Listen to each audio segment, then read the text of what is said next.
કેશોદના ખેડૂત દંપતીને 15મી ઓગસ્ટ નિમિત્તે રાષ્ટ્રપતિ દ્વારા મળ્યું નિમંત્રણ. શાકભાજીના દેશી બિયારણને બચાવવા ભારત ભ્રમણ કરી 400 જેટલી પ્રજાતિના લુપ્ત થતા બિયારણો બચાવ્યા.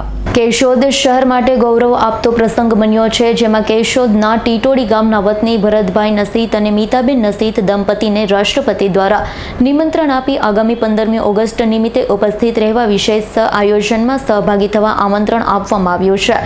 કેશોદના ટીટોડી ગામના ભરતભાઈ નાસીત અને મીતાબેન નાસીત દંપતી એક અનોખી સિદ્ધિ રહેલી છે. તેઓએ ઓર્ગેનિક ખેતી દ્વારા શાકભાજીના દેશી બિયારણને બચાવવા એકબીજા બેક બનાવી છે.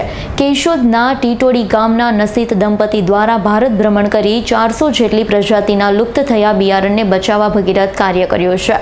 કુદરતી રીતે પ્રાચીન સમયમાં ફળફળાદી, ઓસડિયા અને વનસ્પતિના ખજાનાથી જીવન ધોરણ વાવેલું હતું. રાસાયણિક ખાતર, જંતુનાશક દવા અને સુધારેલા વધુ ઉત્પાદન આપતા બિયારણો આડેધડ ઉપયોગથી આદિકાળથી સચવાતા આરોગ્યપ્રદ ખેત પેદાશોનો નિકંદન નીકળી ગયો છે.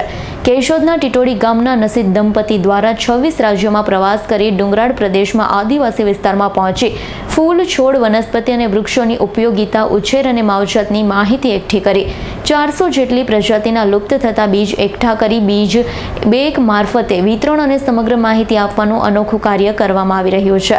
વર્ષોની ભરતભાઈ નસીત અને મીતાબેન નસીત દંપતીની અથાગ મહેનતનું આજે યોગ્ય સન્માન મળ્યું છે.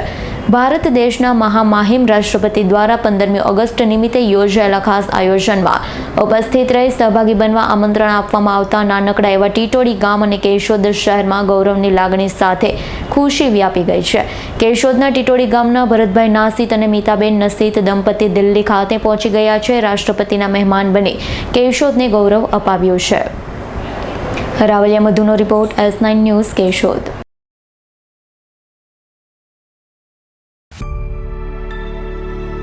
અમારી તમામ માહિતીથી અપડેટ રહેવા માટે જોડાયેલા રહો S9 ન્યૂઝ સાથે.